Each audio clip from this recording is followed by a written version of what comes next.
paz do Senhor, irmãos, nós estamos aqui hoje juntamente com o pastor Celso Godoy para gravar a pré-aula da lição de número 5. Essa lição será ministrada no dia 30 de abril de 2017. Traz como título Jacó, um exemplo de um caráter restaurado. Vamos tratar um pouquinho sobre, será que dá para restaurar um caráter? Será que dá para mudar? A gente já falou um pouco sobre isso, mas hoje vamos tratar sobre Jacó. Nosso texto áureo. Como está escrito, amei a Jacó e aborreci Esaú. Romanos capítulo 9, versículo 13. Nossa verdade prática diz, com base em sua presciência e propósito, Deus escolhe pessoas para que cumpram os seus desígnios. Também é interessante nós ficar atento nesse vídeo. Será que porque Deus escolheu vale aí qualquer manobra, vale qualquer jeito, ou temos que ficar direto, debaixo da mão de Deus, né? O que é viável para nós fazer enquanto esperamos uma promessa? Objetivo geral, mostrar que Deus escolhe pessoas para que cumpram os seus desígnios. É isso que nós temos que, é isso que a lição vai tratar, tá? Então, o professor fica atento nesse ponto. E depois tem o subtópico 1, fala sobre a origem de Jacó. O 2, o objetivo é a direção de Deus na vida de Jacó. E o 3, para finalizar, essa lição ela é bem profunda, a questão do caráter, trata a respeito de alguns aspectos do caráter de Jacó. Então você vê que a lição, ela, no último tópico, ela dá uma ênfase grande sobre o que é caráter. O foco da lição é caráter, né, professor? Não adianta nós perder muito tempo no primeiro tópico e esquecer a aplicação da lição, que é o terceiro tópico. É verdade que até a temática da lição, Ismael, Pai do Senhor a todos, ela trata do caráter de Jacó. Ela começa, digamos assim, apresentando o personagem, a direção de Deus na vida dele, tá? Mas a temática mesmo, o professor fique atento, é verdade, a aula aí tem que ser bem otimizada, bem objetiva, para que você explore bastante, trabalhe bastante o tópico de número 3, que é ali que vai tratar, digamos, do caráter do cara que foi restaurado, e também lembrando o que é a temática da lição, para vocês não esquecerem de abordar, digamos aí, bem de maneira exaustiva a questão desse caráter de Jacó, que até então era um caráter um tanto quanto deturpado, calculista e tal, mas Deus o restaurou, sinalizando com isso que é possível sim Deus restaurar caráter de pessoas. Pastor, de forma sucinta, quem era Jacó? Olha, Jacó, eu vou responder de forma sucinta, o filho mais novo de Isaac, personagem conhecidíssimo, inclusive até o Paulo Coelho, que não tem nada a ver com cristandade, nada a ver com crença, escreveu um livro chamado Jacó e Esaú. É um personagem que dá para se extrair uma série de lições dele, e é um personagem, digamos assim, ele faz parte da tríade de nomenclatura do conhecimento de Deus. Os judeus, quando vão se expressar a Deus, digamos, isso é vasto na Bíblia, Deus de Abraão, Deus de Isaac e o Deus de Jacó. Então Jacó é um personagem com uma série de aspecções aí negativas e uma série de aspecções também positivas. E era um personagem muito controverso. Se a gente for explorar o personagem em si, a pessoa em si de Jacó, a gente vai ter que gravar vários vídeos aí para só falar dele, né? Um cara mimado, de uma personalidade um tanto quanto bem tranquila, num certo momento manipulado pela mãe, né? Num certo momento rejeitado pelo pai, porque o pai, puxa vida, o filho de Abraão, o Isaac, o pai gostava da questão da caça, da virilidade, da masculinidade, nesse sentido, caçadora que Esaú tinha, em detrimento ao aspecto um tanto quanto bem simples do Jacó, né? Que era um cara das questões domésticas dentro de casa. E causou toda a problemática, ele engana seu pai com a ajuda da mãe, essa coisa toda. Mas o que é interessante, por mais que a gente veja esse cenário todo, Deus já sabia, e Paulo escreve aos Romanos, a Bíblia com uma certa, digamos, vastidão, ela mostra para a gente que foi escolha de Deus. Deus aborrece o Esaú e escolhe o Jacó, não é verdade? E por aí vai, Ismael. É um personagem controverso, de uma riqueza, num sentido assim, didático, pedagógico, com muitas lições ele traz para nós, essa personagem chamada Jacó, né? E Deus muda o nome dele, mas a Bíblia ainda continua se apresentando como Deus de Abraão, Deus de Isaac e o Deus de Jacó. Por mais que ele se transforme nominalmente falando em Israel, mas é bom que ele nunca esqueça que um dia ele foi Jacó, né?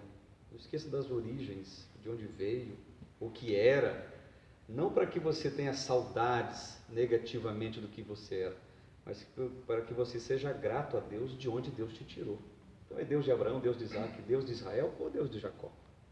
O significado do nome dele, o autor coloca que Jacob é Deus protege. Deus protege. Em virtude da vida do camarada, Deus protege.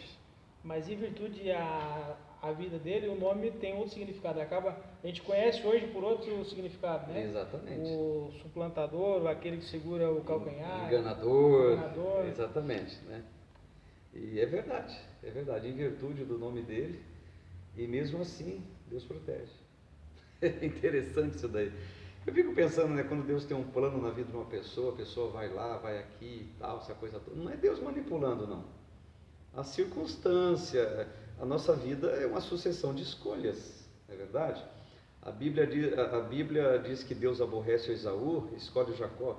Puxa vida, Jacó nasceu triunfalmente falando para vencer. Não, a Bíblia diz que o Esaú era profano, né? Não é verdade? O Esaú era profano, ele diz uma frase na relação da troca da primogenitura pelo prato de lentilhas ali, que eu acho interessante, é emblemática a frase, dizendo mais ou menos assim: do que vale minha primogenitura se eu estou a ponto de morrer? É esse que é o ponto que eu acho interessante, porque trata numa idade já um tanto avançada, né? Perfeito. Mas o que ele deveria levar em conta eu vejo ali ele esquecendo a promessa de Deus, né? Perfeito, exatamente. Porque se Deus prometeu a Abraão uma grande nação, ele vinha nessa sequência. O pai das 12 tribos, digamos assim, era para ser o Esaú. O pai das 12 tribos de Israel, o grande patriarca.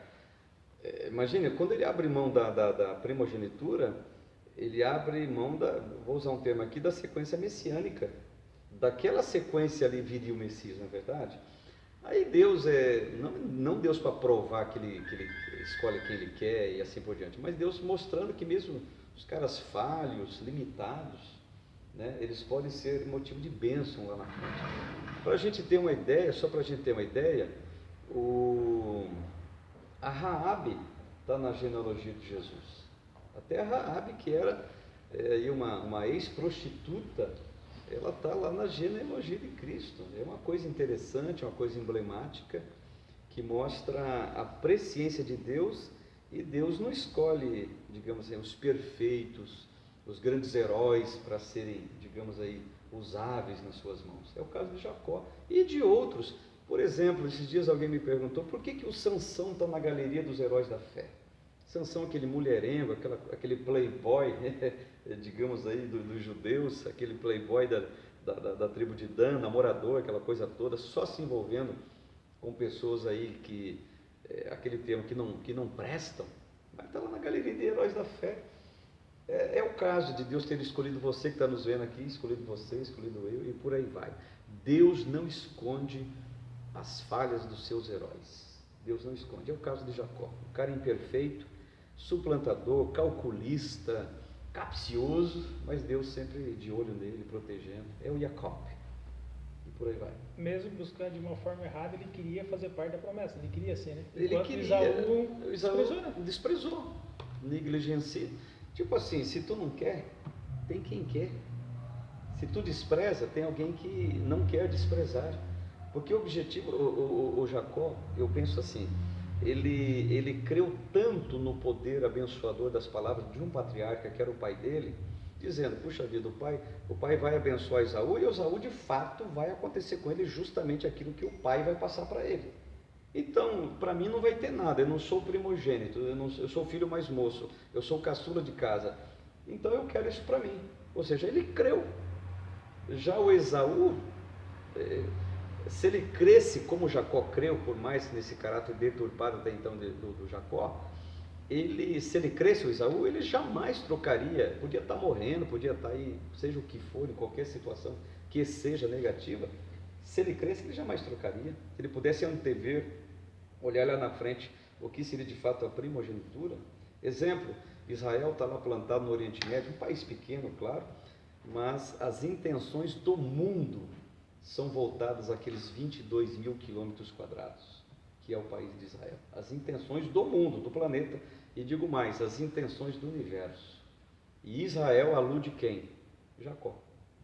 Podia ser outro nome hoje, é o país de Esaú, mas é o país de Jacó, o país de Israel. Perfeito. Quando a gente fala na presciência de Deus, Deus, é claro que Ele conhece todas as coisas, e se eu vier mudar de ideia 500 vezes, Ele sabe qual vai ser o seu final. O meu final. Então, Deus já tinha visto na eternidade o que iria acontecer na vida dos dois, por isso a escolha de Jacó. Perfeito. Porque sabia que Jacó era que estaria disposto à promessa, enquanto Esaú iria desprezar, né? Então é isso. Exato. Que quando a gente fala que Deus escolhe, porque Deus já de antemão já vê. Já sabe. Aí não entra calvinismo, não. Os calvinistas não fiquem alegres aí que a gente não está estimulando absolutamente nada. Quando a gente vê esse fato, Ismael, eu acho que sempre a gente tem que olhar a perspectiva divina. Tá? Predestinação é perspectiva divina. Eu não vejo predestinação, aquele cara ali nasceu para ir para o inferno, aquele cara nasceu para ser pastor, aquele cara nasceu para ser empresário. Não. Na perspectiva divina, Deus sabe, evidentemente, o que eu vou ser, o que você vai ser e para onde eu irei. Indiferente do que eu seja hoje, nesse exato momento, e até indiferente, acho que é até uma besteira isso, indiferente das promessas que eu faço para Deus. Deus, eu serei isso, eu farei aquilo, eu prometo tal coisa. Não, isso não adianta nada. Na perspectiva divina, é que entra o bojo da presciência. Deus é sabedor de todas as coisas de maneira antecipada. Não é verdade? Eu vejo dessa forma. Não vejo um Deus aí, Jacó, Esaú, eu estou te chutando agora, eu não quero você, vá para o inferno. A questão não é essa. Quando a Bíblia diz que Deus aborrece um e ama o outro, está falando tão somente do poder presciente que o nosso Deus tem. Essa é a questão. Perfeito. E Deus nos trata referente ao momento, né? Perfeito. Se eu estou no plano divino hoje, Ele me trata debaixo da sua graça. Se um dia, Deus me livre, mas eu resolver sair, Ele não vai deixar de me tratar hoje pelo estado que eu estou, vamos dizer assim. Né? Não. Exemplo, eu já falei isso várias vezes. Não tem nada que eu faça para que Deus me ame mais. Não tem nada que eu faça para que Deus me ame menos. Até inclusive Deus, Ele honra as nossas escolhas. Não é verdade? Deus nunca vai te obrigar, aperta daqui, aperta de lá, para até que o meu servo venha, me sirva e se prostre diante de mim. Deus nos deixa livre. Não é verdade? Deus nos deixa livre. Não poderia ter acendido naquele momento a luz da consciência do Esaú? Espera aí, o que eu estou fazendo aqui? Deus deixou ele livre para decidir. Assim como de maneira, digamos, sem honestidade alguma, o Jacó faz toda essa armação juntamente com a sua mãe Rebeca, e Deus também não diz nada, mas Deus sondou lá dentro. Esse cara aí, ele acredita na minha promessa. Não é Deus honrando a desonestidade, mas é Deus honrando, num certo sentido, uma fé inconsciente que Jacó tinha. Né? E isso é provado pela sucessão da vida deles, o encontro fatídico em Jaboque, não é verdade? O ato dele se humilhar para o próprio irmão e assim por diante, o temor até que ele tinha, puxa, meu irmão vai me matar, essa coisa toda. Mas a Bíblia diz que eles se encontram, se abraçam e choram bastante até inclusive, né? E por aí vai. Ponto 2 fala que ele era preferido da sua mãe, e já o ponto 3, ele é preferido de Deus. Isso é interessante. E eu acho interessante que, dado as suas proporções, o Jacó, na preferência de Rebeca, está personificado a preferência divina. Não é verdade? Dadas as suas proporções de maneira bem leve, eu não estou aqui forçando nenhuma exegese, mas dentro dessa perspectiva está personificado em Rebeca a preferência divina também. Perfeito. Ponto 2 da lição, então, nós falamos subtópicos 2 e 3, agora vamos falar sobre a direção de Deus na vida de Jacó. Aí ele vai ter, acontece toda essa armação, todo esse O arranjo. sobrenatural aparece na vida do cara, a gente percebe isso aqui. Aí ele resolve, só que a Bíblia também trata que Isaac abençoa ele, né? Perfeito. Abençoa ele e manda ele ir, mas abençoando ele, né? E Deus honra a bênção que estava sobre Isaac de ter a prerrogativa de abençoar o seu filho. Deus honrou isso aí. Deus poderia falar, não, Isaac, é o seguinte, ele te enganou. O alvo da bênção não é esse camarada aí que até fingiu os pelos do braço, fingiu o cheiro, fingiu a comida que se faz. Quem prepara o guisado, a comida ali, a carne ali para o Isaac, é a Rebeca, que era uma excelente cozinheira, digamos assim, mas que cozinhou dentro do aspecto de Esaú. Aí Deus falou, não se engane pelo cheiro do camarada, não se engane pelos pelos postiços, digamos assim, e nem pela comida, não é esse aí o alvo da... Deus poderia ter intervido, mas já era a intenção presciente de Deus em abençoar o Esaú, ou seja, o Jacó. O que Deus está fazendo? Deus está quebrando um protocolo patriarcal. O patriarca era para ser Esaú, numa concepção bem humana, mas na concepção divina o negócio é totalmente diferente, é bem diferente. É claro que não fugindo do assunto, sim, mas seria bem mais fácil Deus fazer que nascesse primeiro. Você vê só que as coisas são, é uma problemática tão grande nesse sentido que a gente fica pensando, por que Deus não faz isso, não faz aquilo, não faz aquilo outro? Poxa, que bom se nós pudéssemos dar os conselhos a Deus. Deus faça assim, mas não tem como, é impossível. Há essa impossibilidade. Mas isso é registrado na Bíblia para a gente ver, conhecer, né? Que Deus não tem... Não, Deus não... Deus pode mudar. Exato. Deus pode fazer a nossa história, Deus pode transformar. Então está lá registrado exatamente assim para a gente olhar a história, analisar o que Deus pode fazer. Perfeitamente. Então, e outra coisa, Deus não tem um padrão, né? Esse padrão retilíneo. Às vezes Deus, não vou entrar aqui na questão, por favor, Deus escreve certo por linhas tortas, isso não existe. Né? Deus escreve certo por linhas certas, só que as nossas linhas certas, é diferente das linhas certas de Deus. O certo para mim é Esaú ser o patriarca. O certo para Deus é o Jacó ser o patriarca. Né? Não, o certo é o mais velho ser o patriarca. E Deus quis que o mais moço fosse o patriarca. O certo era, por exemplo, o Jacó ter dado a capa para Rubem, que era o mais velho, mas ele deu a capa para o Yosef, para o José, que era o mais novo até então. Então Deus não tem esse padrão não. E lá na frente, observe, o Jacó faz um negócio interessante, né? Lá atrás ele rouba a primogenitura do mais velho, e lá na frente, num certo sentido, ele dá a primogenitura para o mais novo. Entendeu? É interessante isso aí.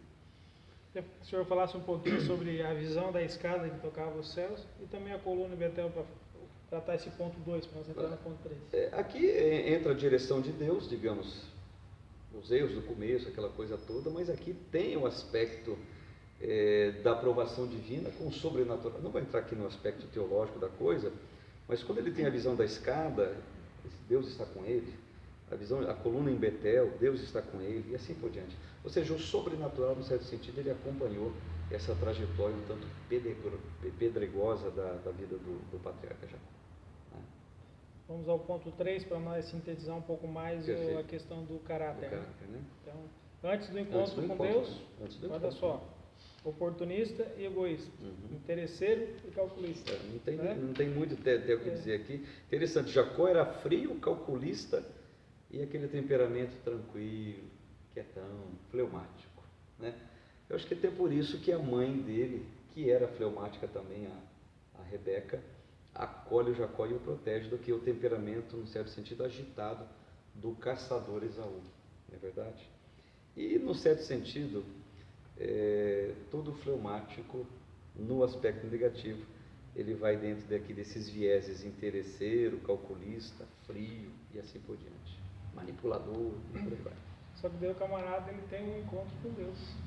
O que faz é mudar. E o ponto 2, que depois do seu encontro com Deus, aí, olha que interessante, caráter agradecido, um caráter esforçado e sofredor, um homem na direção de Deus, e por aí vai. E esse encontro que ele teve com Deus nessa mudança, ele mostra no encontro com Esaú. Já percebeu isso daí? Não é? E ao se aproximar de Seir, onde seu irmão vivia, Jacó enviou mensageiros a Esaú anunciando seu retorno. Os mensageiros voltaram e disseram que Esaú vinha ao seu encontro com 400 homens. O Jacó ficou com medo, vai me matar, vai me dizimar, vai matar até minhas ovelhas. Mas no vale de Jaboque ele teve um encontro que marcou o resto da sua vida. E o nome dele foi mudado para Israel e viu Deus face a face. E ao se encontrar com Esaú, depois do encontro com Deus, ele se reconcilia com ele e o abraça com perdão e amor. E isso só aconteceu depois de ter se encontrado com Deus. Ou seja, aquele encontro com Deus muda o caráter do homem. E Deus muda o caráter dele, dando até um sinal físico nele, que é o toque na juntura, sai mancando e assim por diante. É interessante isso daí. Mas eu sei que a aula desse pessoal que está nos vendo vai ser melhor ainda. É uma síntese. É uma síntese e tal, só para mostrar que tem alguma coisa para você acrescentar na sua aula aí. Tem como...